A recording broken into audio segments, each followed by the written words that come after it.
অপরাধ দমন ও নিখোঁজ ব্যক্তি খুঁজে বের করতে গুরুত্বপূর্ণ ভূমিকা রাখলেও যুক্তরাষ্ট্রের লাইসেন্স প্লেট শনাক্তকারী ফ্লক ক্যামেরা নিয়ে বাড়ছে বিতর্ক। নাগরিকদের ব্যক্তিগত তথ্য কতটা নিরাপদ, কারা এই তথ্য ব্যবহার করছে এবং গোপনীয়তা রক্ষায় আইন কতটা কার্যকর, এসব প্রশ্নে উদ্বেগ বাড়ছে। নিরাপত্তা ও ব্যক্তিগত স্বাধীনতার এই দ্বন্দ্ব নিয়ে বিস্তারিত জানুন প্রতিবেদনে। যুক্তরাষ্ট্রে অপরাধ দমনে ব্যবহৃত অত্যাধুনিক ফ্লক লাইসেন্স প্লেট ক্যামেরা নিয়ে নতুন করে শুরু হয়েছে বিতর্ক। আইনশৃঙ্খলা বাহিনীর দাবি, এই প্রযুক্তি খুন, অপহরণ ও গাড়ি চুরির মতো অপরাধের তদন্তে গুরুত্বপূর্ণ ভূমিকা রাখছে। তবে নাগরিকদের একাংশ বলছেন নিরাপত্তার নামে ব্যক্তিগত গোপনীয়তা হুমকির মুখে পড়েছে।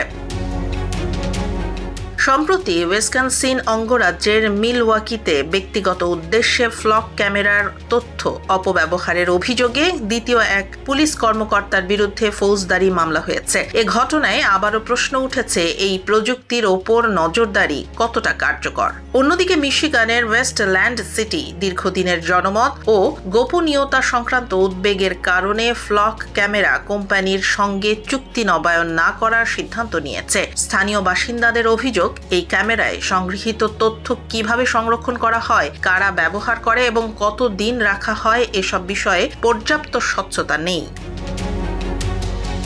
তবে আইন বিশেষজ্ঞরা বলছেন, যুক্তরাষ্ট্রের সুপ্রিম কোর্টের রায় অনুযায়ী জনসম্মুখে চলাচলকারী গাড়ির লাইসেন্স প্লেট পর্যবেক্ষণ আইনসঙ্গত, কারণ প্রকাশ্য সড়কে থাকা গাড়ির ওপর ব্যক্তিগত গোপনীয়তার দাবি সীমিত। তবে সংগৃহীত তথ্যের ব্যবহার ও সংরক্ষণে কঠোর নীতিমালা থাকা জরুরি।